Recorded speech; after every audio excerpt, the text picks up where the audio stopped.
Mainly बात करने वाले हैं कि एग्जाम के 2-3 मंथ पहले हम लोगों को क्या क्या फॉलो करना चाहिए। जैसे मैराथन क्लासेस के बारे में कौन कौन जानता है, उसका कैसे यूज कर सकते हैं, शॉर्ट नोट्स साइंस के बारे में, मैथ के लिए प्रैक्टिस कितना घंटा पढ़ना चाहिए, और मैथ और रीजनिंग पे अब क्या करना चाहिए, कैसे काम करना चाहिए। और कुछ चीज की जैसे कुछ लोग क्या कर रहे हैं, बोल रहे हैं कि भैया मेरे 40 मार्क्स आ रहा है लेकिन उतना ही है, उससे बढ़ नहीं रहा है। तो हाँ, इन सब चीजों पे बात करेंगे।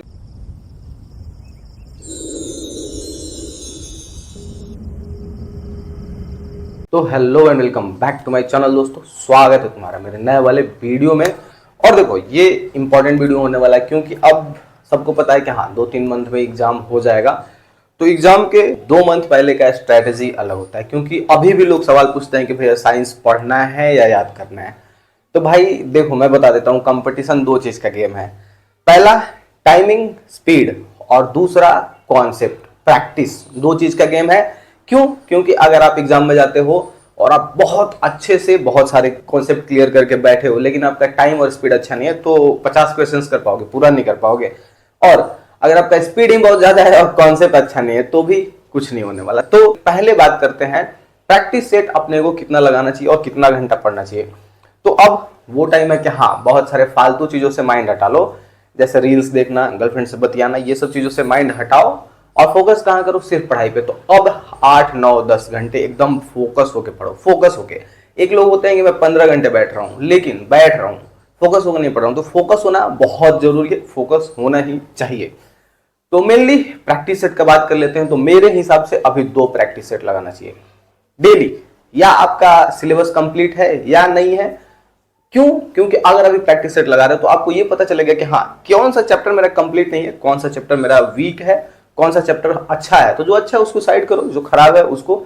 ये एक बहुत बड़ा स्ट्रेटेजी होता है प्रैक्टिस सेट और प्रीवियस ईयर। अभी बेटर होगा सुबह एक प्रीवियस ईयर लगा लो, शाम को एक प्रैक्टिस सेट लगा लो, वो सबसे बेटर ऑप्शन है।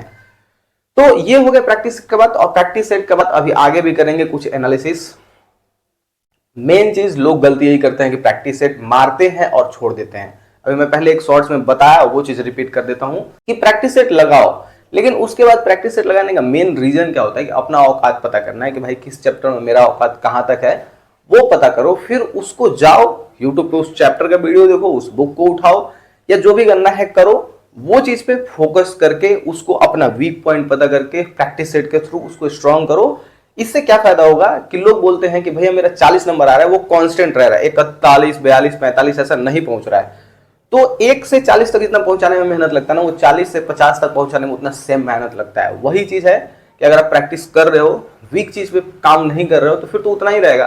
प्रैक्टिस करने से थोड़ी होता है, प्रैक्टिस करके उसका एनालिसिस करके अपना वीक को स्ट्रॉन्ग करके आप नंबर बढ़ा सकते हो। ये होता है एक मेन इंपॉर्टेंट चीज। नेक्स्ट बात करते हैं मैथ्स का। मैथ्स का क्या काम है कि मैथ्स में लोग बोल रहे हैं कि मेरे से हो ही नहीं रहा है, मेरे से मैथ्स रीजनिंग सॉल्व ही नहीं हो रहा है प्रैक्टिस में।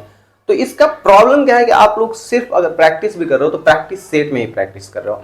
जैसे कि बहुत सारे जहां पे क्वेश्चंस वाले बुक हैं जो मैं बताता हूं मैथ्स और रीजनिंग के लिए, ये दोनों बुक किरण पब्लिकेशन का है, ले सकते हो। अच्छा 9-10 हजार क्वेश्चन है। ये दोनों बुक में इतने क्वेश्चन है कि एक चैप्टर से 500-600 क्वेश्चन दिए हुए हैं, कुछ प्रैक्टिस सेट वगैरह दिए हुए, प्रीवियस ईयर के बेस्ड पर दिया हुआ है।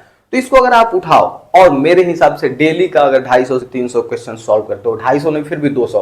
अब लोग बोलेंगे कि 200 क्वेश्चन सॉल्व करने में मेरा 4 घंटा जाता है। हाँ, स्टार्टिंग में आपका जाएगा, तो अब वही टाइम है कि आप बूस्ट करो, उस चीज को बूस्ट करो। अगर अभी भी आपका मैथ नहीं बन रहा है तो कोई फायदा नहीं है, कोई फायदा नहीं एग्जाम देने जाने का। तो अभी 250-300 क्वेश्चंस आपको सॉल्व करके उसको बूस्ट करना होगा। फिर अगर उस 10 दिन इसको ट्राई करो, डेली 250 क्वेश्चन सॉल्व करो डेली, क्योंकि अभी भी आपका कुछ चैप्टर होगा जो वीक होगा, उसका ही ट्राई कर लो।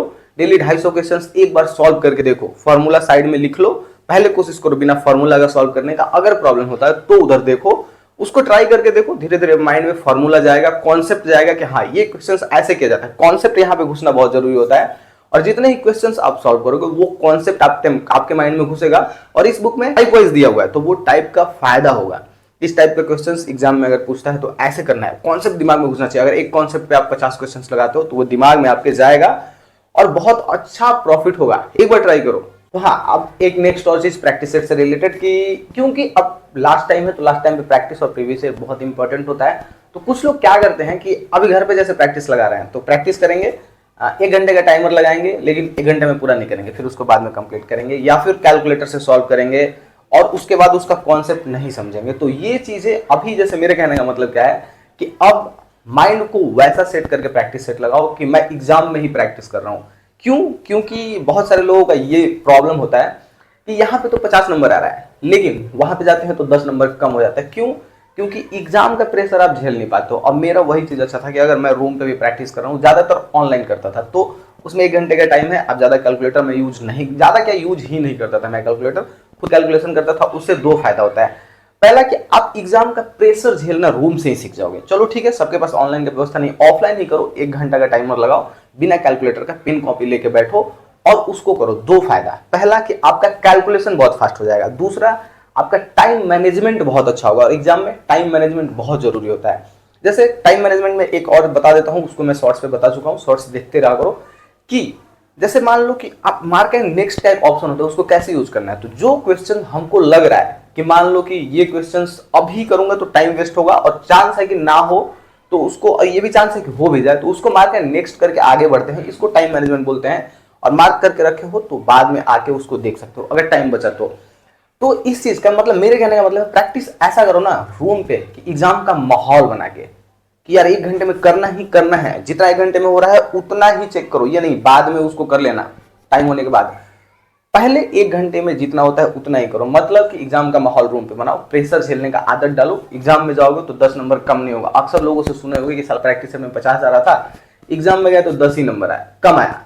ये चीज नहीं होगा अगर रूम से ही एग्जाम का माहौल बना के करोगे। और उससे 2 प्रॉफिट भी होगा, आपका टाइम मैनेजमेंट अच्छा होगा, थोड़ा नर्वसनेस कम होगा और कैलकुलेशन बहुत अच्छा हो जाएगा। अगर कैलकुलेटर का यूज नहीं करोगे, एक कॉपी एक पेन लेके बैठोगे तो। अभी कैलकुलेशन फास्ट करना बहुत जरूरी है। हाँ, और लास्ट बात करते हैं साइंस के लिए अब क्या क्या कर सकते हैं। तो साइंस के लिए अभी तक जिनका सिलेबस खत्म नहीं हुआ उनको तो मैं कुछ नहीं बोल सकता भाई, साइंस का सिलेबस अब आपका खत्म हो जाना चाहिए। लॉन्ग जो बुक्स हैं, लॉन्ग बुक्स मतलब जो डिटेल्ड बुक है, जैसे ये 3 बुक लॉन्च भी हुआ है, तीनों अलग अलग सब्जेक्ट के लिए 3 है और काफी अच्छा, इसमें कंफ्यूज ना हो, न्यूमेरिकल्स वगैरह बहुत अच्छे से दिया हुआ है, मैं देखा हूं। और ये मेरा एक दोस्त कॉल करके बताया कि भाई बहुत अच्छा बुक है, मैं लिया हूं। साइंस सिर्फ पढ़ना है तो ये तीनों अच्छा है, लेकिन छोड़ो, इस बुक को हटाते हैं, किरण एप्लीकेशन वाला जो भी है, लिंक डिस्क्रिप्शन में होगा, वैसे देख सकते हो। लेकिन इस पे बात नहीं करने वाले, बात इस पे करने वाले हैं कि साइंस के लिए आप क्या कर सकते हैं। तो ऐसा जो बुक है, अब लॉन्ग बुक्स को पढ़ के खत्म कर चुके होगे, तो इसके बाद क्या करना है अपने को लॉन्ग बुक्स पढ़ने के बाद। तो लॉन्ग बुक्स पढ़ने के बाद अब 2 चीज आता है। पहला कि कुछ ऐसा लो जहां पे साइंस का भी प्रैक्टिस करने के लिए मिलता हो, जैसे ये बुक है लूसेंट का, वस्तुनिष्ठ प्रश्न का, तो इसमें आपको मिलता है, इसको देख सकते हो, सॉल्व करोगे जाके, प्रैक्टिस करोगे तो पहले तो दिमाग में आइडिया आएगा कि हाँ भाई कैसा कैसा क्वेश्चंस पूछा जाता है, कैसा कॉन्सेप्ट मुझे पढ़ना है। ये आप कर लिए, इससे 2 फायदा, पहले कॉन्सेप्ट माइंड में घुसेगा कि क्वेश्चंस कैसे पूछे जाते हैं, और दूसरा ये फायदा कि आपको समझ में आएगा कि मेरा कौन सा अच्छा नहीं है। क्योंकि लास्ट टाइम पे यही चीज करना है, जो आपका पहले से प्रिपेयर्ड है, मैथ हो, रीजनिंग हो, साइंस हो, जो आपका पहले से प्रिपेयर्ड है उसको कम करो पढ़ना धीरे धीरे, और जो प्रिपेयर्ड नहीं है उस पर ज्यादा फोकस करना है। तो यही चीज अभ्यास से करने से होता है कि पता चलता है कि भाई मेरा कौन सा चैप्टर अच्छा नहीं है, कौन सा चैप्टर अच्छा नहीं है, अभी कौन सा पढ़ना है, समझे। और नेक्स्ट, शॉर्ट बुक सबके पास होना चाहिए, या तो खुद का बनाया हुआ शॉर्ट नोट्स। लेकिन कोई भी शॉर्ट नोट्स बनाता नहीं है, ज्यादातर मैं लोगों को देखा हूं, मैं बनाता था हमेशा भाई। मैं तो, लोग बोलते हैं कि नोट्स, मैं नोट्स नहीं बनाता था, बुक लेता था और उसको छापते रहता था। जो भी मुझे उसमें से इंपॉर्टेंट लगा की पॉइंट लिखते लिखते लिखते मेरे पास 10 नोट्स पड़ा होगा। लेकिन अब वो नहीं है मेरे पास, अब कोई मांगेगा नहीं। तो आजकल बहुत अच्छा बुक्स है जो कि शॉर्ट नोट्स पे आता है, मतलब वन लाइनर्स अप्रोच अगर देखते हो, जैसे लूसेंट जो ब्लू वाला है, मैं अपना बताता हूं कि मैं उसको 1 दिन में उसका पूरा साइंस पोर्शन पढ़ जाता था। तो रीडिंग लगाने से लोग सोचेंगे रीडिंग लगाना है, याद करना है, तो भाई रीडिंग लगाना और याद करना अलग अलग चीज नहीं होता। अगर किसी चीज को आप 10 बार पढ़ रहे हो, एक ही बुक को अगर 10 बार पढ़ रहे हो, तो आपको बहुत फायदा उसका एग्जाम में पता चलेगा, प्रैक्टिस करते टाइम पता चलेगा भाई मैं तो इसको याद भी नहीं किया था, लेकिन ये मेरे माइंड में है। कहां से? तो 10 बार पढ़ने से है। और 10 बार अगर नहीं पढ़ना चाहते तो उससे बेटर है मैराथन क्लासेस। मैं मैराथन क्लासेस भी शॉर्ट्स में बता चुका हूं, इसलिए बोलता हूं शॉर्ट्स देखा करो। मैराथन क्लासेस का यूज कैसे कर सकते हैं? मैराथन क्लासेस का यूज एक तो एग्जाम टाइम में जाते टाइम, वो मैं बाद में बताऊंगा एग्जाम वाले स्ट्रेटेजी में। अभी बताता हूं क्या करना है। मान लो दिन भर पढ़े हो भाई, टायर्ड हो गए, अब मेरा पढ़ने का मन नहीं कर रहा है।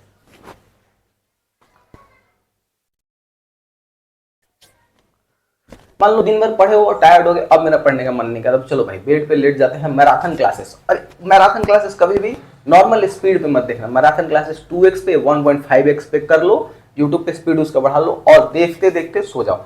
क्योंकि दिन और खासकर जो दिन भर साइंस पढ़े हो उसका ही मैराथन क्लासेस लास्ट में देखना। आप बहुत डिटेल में पढ़ लिए, उसका की पॉइंट्स मैराथन क्लासेस में बताया जाता है, वो माइंड में घुसेगा। इससे माइंड में घुसाने का मेन चीज है, इसलिए मैं बोलता हूं कि मेन चीज है प्रैक्टिस और स्पीड, कंपटीशन और कॉन्सेप्ट आपको खुद क्लियर करना ही पड़ेगा। कॉन्सेप्ट अगर क्लियर नहीं होगा तो आप प्रैक्टिस करोगे, और प्रैक्टिस करोगे तो समझ में आएगा कि इसका कॉन्सेप्ट नहीं है मेरा क्लियर, तो प्रैक्टिस से ही पता चलता है कि कॉन्सेप्ट क्लियर है। तो लास्टली मैं एग्जाम के पहले का स्ट्रेटेजी यही बोलूंगा कि भाई प्रैक्टिस प्रैक्टिस प्रैक्टिस, वही चीज है, बस वही। क्योंकि प्रैक्टिस करने से आपका टाइम मैनेजमेंट होगा, एग्जाम का प्रेशर झेलना आएगा। प्रैक्टिस करने से ही पता चलेगा कि मेरा कौन सा वीक है, उससे 40 अगर जिसका आ रहा है तो उसका थोड़ा थोड़ा धीरे धीरे बूस्ट होना चालू होगा। मैथ के लिए मैं बोलूंगा कि ऐसा कुछ बुक खरीद लो जो भी आपको खरीदना है, इसमें क्वेश्चंस बहुत ज्यादा हो और उसको घुमाते रहो। 4-5 बुक खरीद लो अगर मैथ का आपको वीक लगता है तो, क्योंकि मुझे मेरा वीक नहीं था तो मुझे ज्यादा बुक्स लेने का जरूरत नहीं पड़ता था। तो ये सब चीजें हैं कुछ जो लास्ट टाइम पे करना है। और मैं लास्ट बार फिर बोलूंगा, प्रैक्टिस करना बहुत जरूरी है, करते रहो, अब टाइम है प्रैक्टिस का ही। तो हाँ, इस वीडियो को इतना ही पे खत्म करेंगे, मिलेंगे नेक्स्ट वाले वीडियो में। हो सकता है मैथ और साइंस का स्पेशल वीडियो हो, कुछ मेरे टिप्स। तो हाँ, इस वीडियो को लाइक कर देना, नए हो तो सब्सक्राइब कर लेना और लाइक किया करो यार, थोड़ा सा हिम्मत लगता है क्योंकि मैं बहुत दिन बाद शूट कर रहा हूँ, इतना ड्यूटी ही हो रहा है आजकल की, नहीं कर पा रहा हूँ। शॉर्ट्स पे जो भी माइंड में आता है फिर भी हेल्प करते रहता हूँ, ठीक है। लाइक वाइक कर देना, मिलेंगे नेक्स्ट वाले वीडियो में, तब तक के लिए अलविदा, सब बात।